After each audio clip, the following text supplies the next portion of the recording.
जी आफरीन जी, मुस्लिम है आप? हेलो। जी जी, आवाज आ रही है आपकी। अच्छा, ओ थोड़ा ब्रेक हो रहा था। अ, अच्छा। या मैं आपकी चैनल को नए से फॉलो कर रही हूँ and hmm. I just wanted to say that you are doing a good work अरे वाह, मुस्लिम है एंड आप? हाँ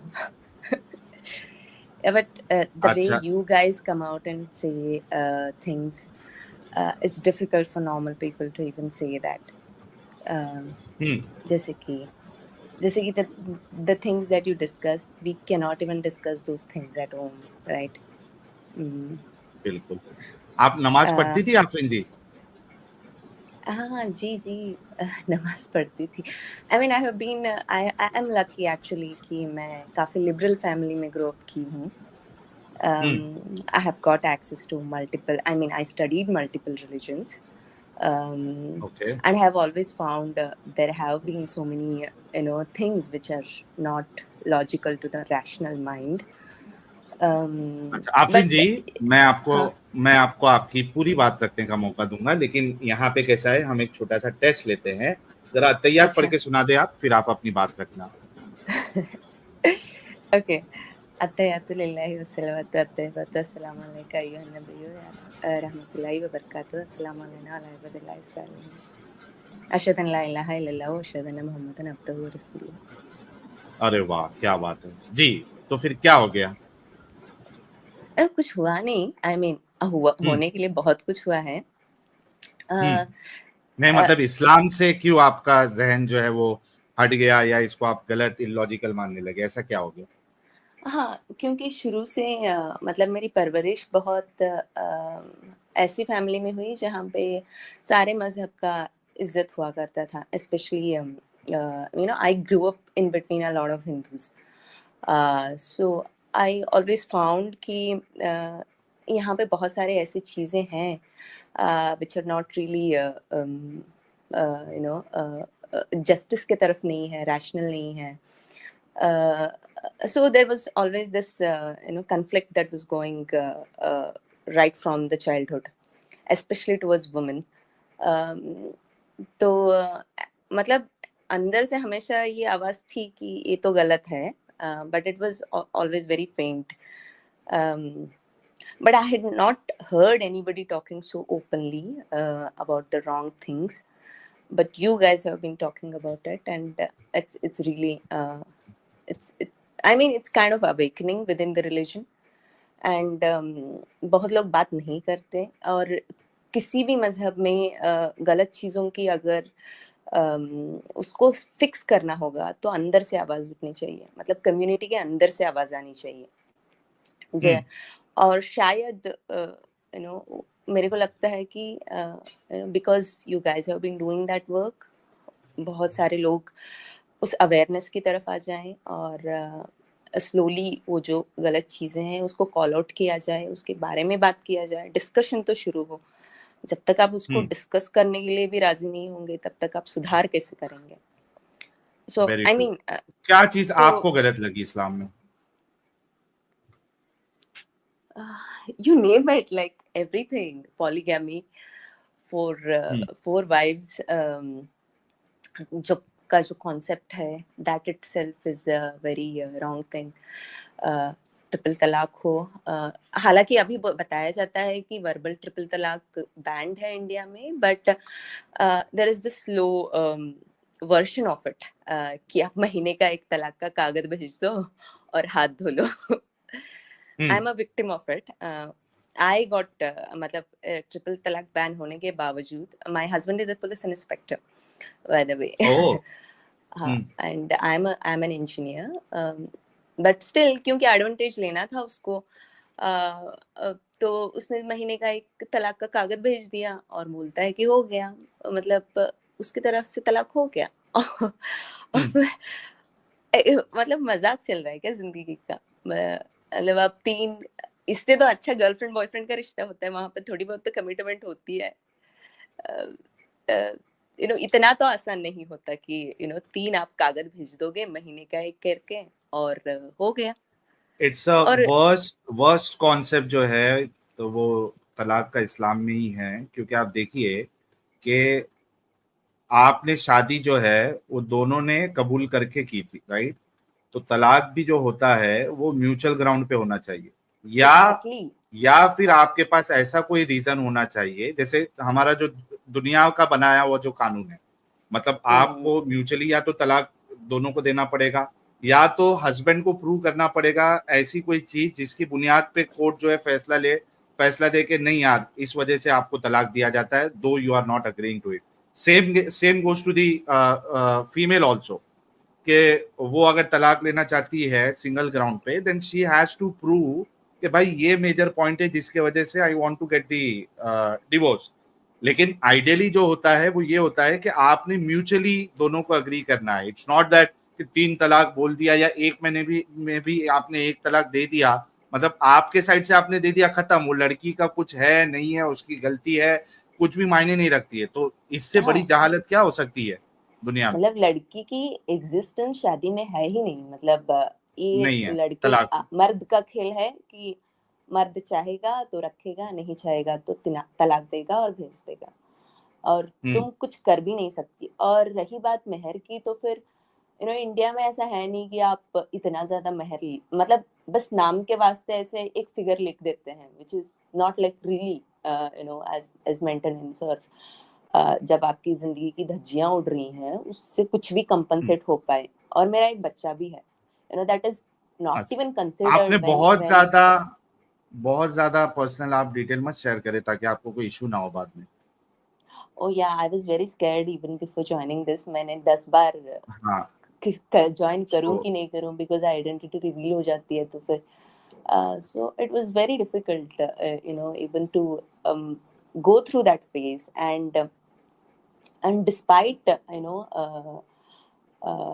despite reaching out to multiple people, this thing, many people said ki what he did is according to Islam, is he's allowed to do it, and he's taking advantage on a humanitarian ground. It is wrong, but मतलब वो कर सकता है तो वो क्यों नहीं करेगा? मतलब मर्द है, कर सकता है तो करेगा, है ना? उसको नहीं रखना तो नहीं रखेगा। Luckily I am educated, I am independent. तो फिर ठीक है, नहीं होता हो, नहीं है मेरे ऊपर उतना असर कि मैं मतलब रास्ते पे आ गई मेरे बच्चे को लेके, ऐसा सीन नहीं है, क्योंकि I am independent enough so I can look after my self and my kid. लेकिन वो आप लुक लाभ बट लकी है ना कि आप इंडिपेंडेंट है। उन औरतों का क्या जो इंडिपेंडेंट नहीं है, जिनको एग्जैक्टली मैं वही माँ बाप बता ने रही थी। इस उसके वजह बाद से मैंने इसके बारे में आगे काफी बढ़ने नहीं स्टडी दिया। किया कि हम्म। पहले तो लड़कियों को पढ़ने नहीं दिया जाता ज्यादा बाहर, मतलब एजुकेशन, मतलब बहुत ज्यादा औरतों को पढ़ने नहीं दिया जाता। Not everybody is as lucky as me कि उनको अच्छी एजुकेशन मिले और वो जाके खुद के पैर पे खड़े रहें, या फिर डिस्करेज किया जाता है पहले से कि आप अपने पैर पे खड़े ना हो, क्योंकि हम्म। वो गुड गर्ल वाला टैब, या फिर जो भी the ideal girl according to Muslims is then like that, है ना? तो फिर हम्म। उस तरीके से मतलब बचपन से तरबियत या फिर ब्रेन वॉशिंग कर दो, वैसे हो जाती है कि वो खुद के पैर पे खड़े होना सोचते नहीं हैं, या फिर काबिल होने के बावजूद भी वो नहीं चाहते कि बाहर जाके काम करें। पर ऐसा कुछ हो जाता है तो उनका हाथ कौन थमेगा? या तो आप किसी और की दूसरी बीवी बन बन के जाके किसी और की जिंदगी उजाड़ोगे, है ना? या हम्म। फिर आप या आई मीन आई सी वो सो मेनी। आपको, नाफरीन जी, वो आपको एक विशेष सर्कल में आपको ढकेल देता है इस्लाम। क्योंकि आप, जाहिर सी बात है कि अगर आपका तलाक हो गया है तो माँ बाप तो अब उसको बोझ समझेंगे, और उसको इतना पढ़ाया लिखाया नहीं गया है तो ऑब्वियसली उसको किसी ना किसी से दूसरे से शादी करवा देंगे ताकि कोई दूसरा उसको संभाले। अब वो फिर फंस गई दूसरे के वहां जाके। तो ये एक इस्लाम जो है आपको इस ऐसे जकड़े में डाल देता है कि your your life has become hello. और रिफॉर्म की बात तो कोई करता ही नहीं है। मतलब ठीक है, आप बोलते हो कि 6th सेंचुरी में पॉलीगैमी इसलिए थी क्योंकि वार टोन टाइम था, आदमी जाता था, तो फिर तब बेवा औरतें बहुत ज्यादा थी, तो 4-4 लोगों को निकाह में लेने की परमिशन दे रखा था। तो अब भी कौन सी वार की सिचुएशन है ना?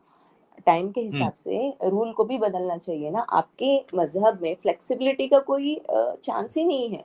कि वक्त के हिसाब से जैसे इंसान बदलता है, प्रोग्रेस करता है, तो आप क्यों अभी तक 6th सेंचुरी में ही खड़े हो उसी वाले लॉज के साथ? आपके लॉज अपग्रेड क्यों नहीं होते, रिफॉर्म क्यों नहीं होते, है ना?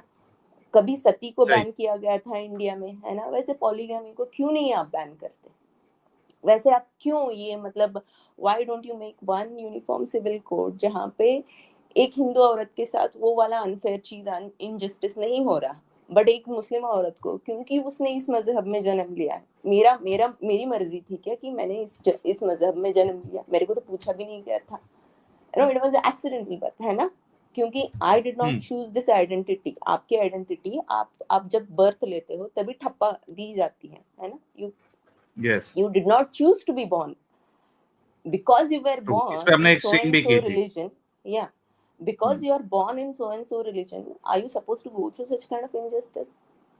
तो इक्वालिटी नहीं है ना, इक्वालिटी एक हिंदू औरत को आप दे रहे हो, एक मुस्लिम औरत को तो आप दे ही नहीं रहे हो, क्योंकि आप बोलते हो कि ठीक है सुपीरियर क्या है, equality on the of individual, और आपकी जो फ्रीडम टू रिलीजन प्रोपगेट हो जो भी है वो वाला आपका freedom for propagation of religion जो भी है फंडामेंटल राइट्स में, वो वाला ज्यादा मायने रखता है, ये वाला ज्यादा मायने रखता है? आप उस हिसाब से तो सोच ही नहीं रहे हो।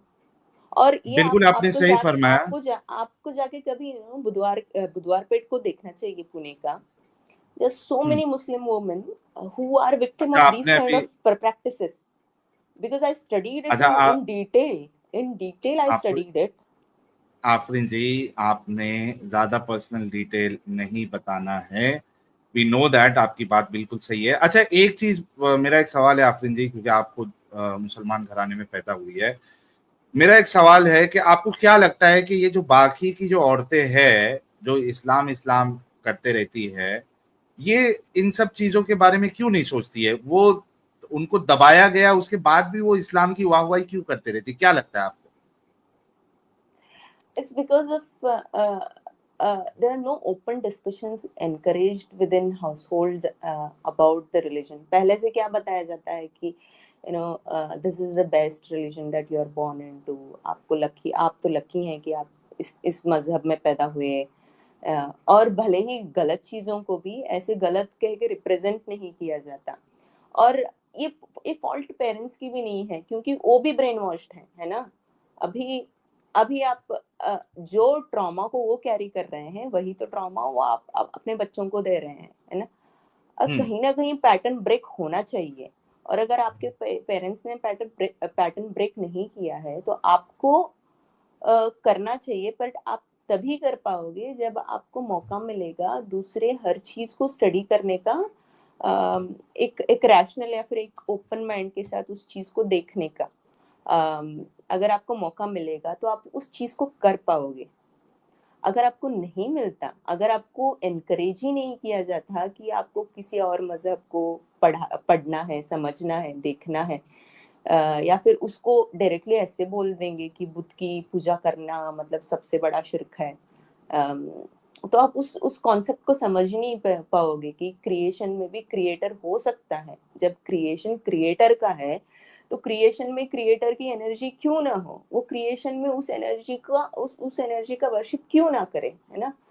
तो कॉन्सेप्ट, अब मेरा कॉन्सेप्ट सही है कि एक इनविजिबल गॉड को मैं करूं, या फिर उसका कॉन्सेप्ट सही है कि जो वो एक क्रिएटर की एनर्जी को एक प्रतिमा का आकार देके उसमें एनर्जी इनवाइट करके वो कर रहा है, उसको मैं सही समझूं? आई एम नो जज ना, यू आर नो जज, यू आर नॉट गॉड। तो you should be open to ideas, multiple ideas, and you should also always be in that phase. और ये तभी हो सकता है जब आप एनकरेज करो बचपन से एक रैशनल आउटलुक के तरफ बच्चों को।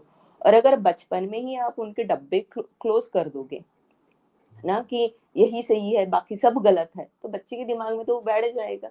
टिल 7 years of age बच्चे का दिमाग ग्रो होके अडल्ट ब्रेन हो जाता है, और तब तक वो बहुत ज्यादा न्यूरोप्लास्टिक रहता है कि आप किसी भी विचारधारा को उसमें डाल के उसको मतलब हार्डकोर कर सकते हो। उसके बाद अगर इंसान को बदलना पड़ता है तो फिर बहुत उसको कोशिश करनी पड़ती है खुद के दम पर। मतलब उसको खुद के दम पर बहुत ज्यादा, वरना तो वो ब्लाइंडली वही फॉलो करेगा जो उसको अर्ली चाइल्डहुड में एजुकेशन दी गई है। जैसे कि मेरे को भी एजुकेशन दी गई है, even I have been to मदरसा, आई हैव स्टडीड देयर, मैंने अपना कुरान वहां से कंप्लीट किया। But I was also sent to a very open school where I could learn everything else. मतलब मजहब बोलते हैं ना, दीन और दुनिया का बैलेंस होना चाहिए, तो फिर उस हिसाब से मेरे पेरेंट्स ने किया हम मेरी अपब्रिंगिंग में। बट ऐसा हर किसी को नहीं मिलता। जैसे कि बोलेंगे कि वो वाला स्कूल क्यों भेज रहे हैं, वहां पे तो ज्यादा वो वाले तादाद के लोग हैं ना, वहां पे जाके उस तरीके से बन जाएगा। तो आप ऐसे रखोगे तो फिर नहीं कर पाओगे ना। और सही ज्यादा है। से ज्यादा दूसरे मजहब के आप बुक्स को भी एनकरेज करो पढ़ने के लिए। जैसे कि आई have studied most of the things, I have studied Buddhism in detail, and I find that as one of the most rationalistic religions at this moment. हो सकता है बदले, पता नहीं, but at this moment I find that as a rationalistic religion. But I don't follow, मतलब ऐसा मैं hardcore कुछ नहीं हूँ, बस एक्सप्लोर हर चीज करती हूँ, पढ़ती हर चीज हूँ, समझने की सही है। कोशिश करती तो हूँ। इस तो ये वाला चीज जी जी, एनकरेज नहीं किया जाता, और करना चाहिए। जब आप करोगे तभी तो वो सुधार होगा। ये आपने बहुत अच्छी नसीहत दी है आफरीन जी। जितनी हमारी मोमिनाएं सुन रही है, इन बातों पे गौर करिएगा और सोचिएगा कि कहाँ पे आप फंसी हुई है। आफरीन जी, बहुत अच्छा लगा आपसे बात करके, और we wish you all the best. आप अपनी आगे की जिंदगी जो है, चूंकि आप फाइनेंशियली स्ट्रांग है, तो आई एम श्योर आपकी आगे की जिंदगी जो है वो आप उसको एक ऐसी जिंदगी बनाएगी कि आपको कभी पहले जो कुछ हुआ उसका पछतावा नहीं हो। तो थैंक यू सो मच, और बहुत अच्छा लगा आपसे बात करके। एंड आई होप कि बाकी जो मोमिना है जो इस दलदल में फंसी हुई है, वो एज एन एग्जाम्पल ले कि भाई अभी से अपने आप को फिनेंशियली स्ट्रांग और इंडिपेंडेंट बनाओ, कुछ सीखो, कुछ हुनर लेके आओ, कि कल को अगर आपका शौहर आपको लात मार दे, क्योंकि इस्लाम में जो उसको पूरा अधिकार है, वो आपको लात मार सकता है। लात मारना इन द सेंस कि तलाक दे दे, आप कुछ नहीं कर सकती, you can not do anything. तो आपके पास कुछ ऑप्शन नहीं बचेगा और एक चक्रव्यूह में आप फंस जाएंगी। तो आपके पास अगर, क्योंकि मैंने ये गौर किया है, मैंने ये ऑब्जर्व किया है कि मर्दों का तो मामला बिल्कुल साफ होता है। मेरा जो ऑब्जर्वेशन है कि चलो शादी टूट भी गई, वो क्या करता है, दूसरी शादी कर लेता है। लेकिन औरतों का मैंने मामला देखा है कि जिन औरतों की शादी टूट जाती है, they do not prefer marrying once again और सेकेंड टाइम, क्योंकि वो नहीं करना चाहती। I have seen that. या ऑलरेडी उनको कुछ ट्रॉमा से ऐसा, गुजर चुकी हैं, तो फिर वो ट्रस्ट नहीं कर पाती दोबारा उसी वाले साइकिल को रिपीट करने में। They lose exactly the trust. तो हाँ, तो ये एक चीज है कि वो औरतें जो है वो प्रिफर नहीं करती। लेकिन अगर आप मजबूर है, आपके घर वाले आपको जलील कर रहे हैं क्योंकि आप बोझ बन गई, क्योंकि आप खुद काम करके कमा नहीं सकती, तो वो आपको दूसरे से शादी करवा देंगे, फिर आप वहीं पे फंस जाएंगी। तो आपको अपने पैरों पे खड़ा होना पड़ेगा ताकि आपका फायदा नहीं उठाया जाए। तो thank you so much Afreen ji, बहुत अच्छा लगा I आपसे just बात had करके। one question to you. Please. I mean, at the end मैं पूछ रही हूँ क्योंकि आप इतना जानते हो। किसी ने मेरे को कहा था कि निकाह के डॉक्यूमेंट में आप लड़की भी जो चाहे वो वाले कंडीशंस रख सकते हैं। मतलब अगर वो लड़के ये को रिस्ट्रिक्ट करना चाहे कि पॉलीगैमी ना करे, ये तो क्या वो कर सकती है? ये ये जाकिर नालायक का फैलाया हुआ रायता है।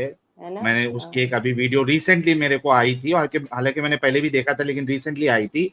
वो उस लड़की को कहता है, उस औरत को कहता है कि तुमने अपने मैरिज कॉन्ट्रैक्ट में लिखवाया था क्या कि मेरा शौहर जो है दूसरी शादी नहीं करेगा? लिखवाया था क्या? हम्म। तो गलती तुम्हारी हम्म। है। हाँ, अबे एग्जैक्टली उसका, एग्जैक्टली।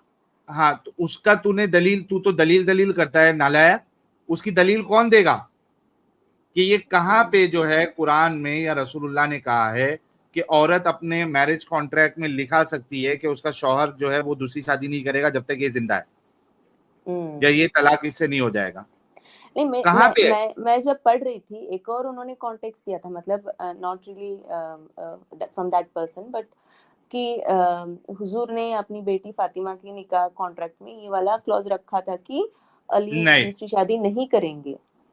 नहीं, इसका इसका जो है ना वो सबूत दे दे कोई मोमिन आके। ये नहीं है। बात ये अच्छा। है कि हम्म। अली जब शादी करने वाले थे हम्म। दूसरी, तो रसूलुल्लाह ने कहा था कि यार जो जिसने फातिमा को तकलीफ दी उसने मुझे हम्म। तकलीफ पहुंचाई। तो ये कोई कॉन्ट्रैक्ट विंट्रैक्ट नहीं हुआ था, ये चालाकी थी। दुनिया के लिए आप जो है वो 4 शादी अलाउ, 4 की तो कोई कैद नहीं है, चलो मोस्टली जो मोमिन हजरात मानते हैं 4, उसको भी मैं लेके चलूं कि 4 की परमिशन तो आपने दुनिया को दी है, लेकिन जब अपनी बेटी की बारी आई तो आपने सीधा कह दिया जो फातिमा को तकलीफ पहुंचाएगा वो तो मुझे तकलीफ पहुंचाएगा। क्यों भाई? जो जो एग्जिस्टिंग औरतें हैं उनकी शादी होती है तो उनको तकलीफ नहीं पहुंचती, जब उसका शौहर दूसरी शादी करता है उनको नहीं तकलीफ पहुंचती। मतलब तुम्हारी बेटी की तकलीफ तकलीफ और बाकियों की बेटी की तकलीफ का कोई यही नहीं है। तो ऐसा कोई भी आज तक मैंने कोई हदीस नहीं पढ़ी है, ना कुरान की आयत पढ़ी है जहां पे ये बात है कि यार औरत जो है वो मैरिज कॉन्ट्रैक्ट में ये शर्त रख सकती है कि उसका शौहर जब तक वो जिंदा है तब तक वो दूसरी शादी नहीं करे। You will not find this. ये चालाकी है ताकि सवाल जो उठते हैं ना उससे बचा जाए। हाँ, तो ये वाला एक बताया गया था मेरे को कि ये वाला कॉन्ट्रैक्ट आप रख सकते थे, आपने रखा नहीं। क्योंकि मैंने वो वाले हादसे के बाद बहुत लोगों से बात की ना, तो इसीलिए किसी स्कॉलर ने बोला ये झूठ वाला बोलते चीज हैं, आप रख सकते झूठ थे। बोलते हैं, और ये झूठ भी बोलते कहा था कि आप म्यूचुअल तरीके से ही डिवोर्स होगा और बाकी ये एक तरफा वाला नहीं होगा, इसको भी आप रख सकते हो। मतलब आप तलाक का प्रोसीजर भी डिसाइड कर सकते हो निकाह के कॉन्ट्रैक्ट में, और आप ये क्लॉज भी रख सकते हो कि जब तक आप नहीं मानेंगी तब तक वो दूसरी शादी नहीं करेगा।